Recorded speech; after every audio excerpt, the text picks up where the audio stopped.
তারা বলেছে এটা একটা নাটক সাজানো হয়েছে। সৈয়দপুর বিমানবন্দর এই নাটকের অভিনেতা কি তারাও?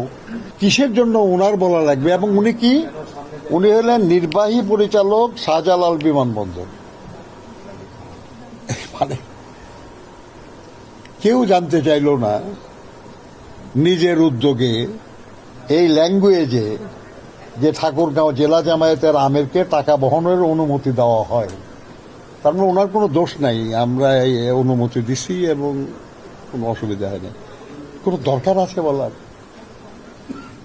যেখানে টাকার অর্থ আভ্যন্তরীণ রুটে অর্থ পরিবহনে কোনো সীমাবদ্ধতা নেই, সেখানে অনুমতি দিল কে, কেন দিল, কেন অনুমতি চাওয়া হলো, কিছুই তো বোঝা গেল না। আমরা এই ব্যাপারগুলি ফিসি, বুঝতে কষ্ট হয়। আমরা একটা জটিল সময়ে যাচ্ছি। আমাদের প্রতিপক্ষ খুব দুর্বল না।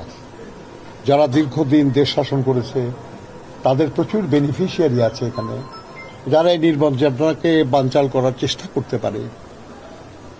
আমাদের দেশের ভেতরেও যারা বিজয় সম্পর্কে যাদের দুশ্চিন্তা আছে কিংবা পরাজয় সম্পর্কে যারা নিশ্চিত, তারাও অনেকেই চেষ্টা করতে পারে নির্বাচনটাকে বাধাগ্রস্ত করার। সেরকম সময়ে কোনো ব্যক্তি, কোনো প্রতিষ্ঠান যেন নির্বাচনের বিরুদ্ধে কোনো অবস্থান না নেয়, এটাই তো প্রত্যাশিত। যদি কেউ নেয়, আমরা তাদেরকে জনগণের প্রতিপক্ষ বলে বিবেচনা করি।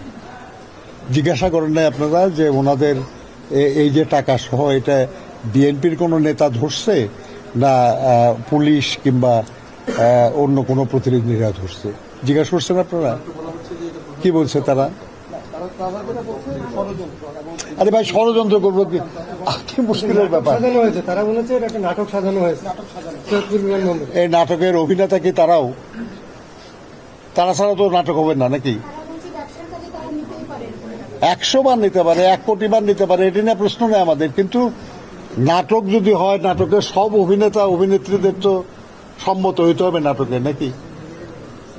ওনারা কি সম্মত ছিলেন এটাতে, নাটকে? আমার প্রশ্ন যেটা, সেটা হলো যে তাদের, আমরা তো জানতামও না, আমাদের জানার কথা না, কারণ এটা ধরেছে পুলিশ। আমরা যতটুকু জানি, পুলিশ কি বিএনপির পুলিশ নাকি? আমরা বিএনপি ক্ষমতা এখন, আমাদের হুকুমত চলে বিএনপি, এ পুলিশ লোক তো বরঞ্চ অন্য কথা বলে, তাই না? কিন্তু প্রশ্ন সেটা না, প্রশ্ন হচ্ছে আরেকটা বিষয় একটু জানতে চাইছিলাম। ঢাকা 15 আসনে আপনার 13টি বুথ পুড়িয়ে দেওয়া হয়েছে।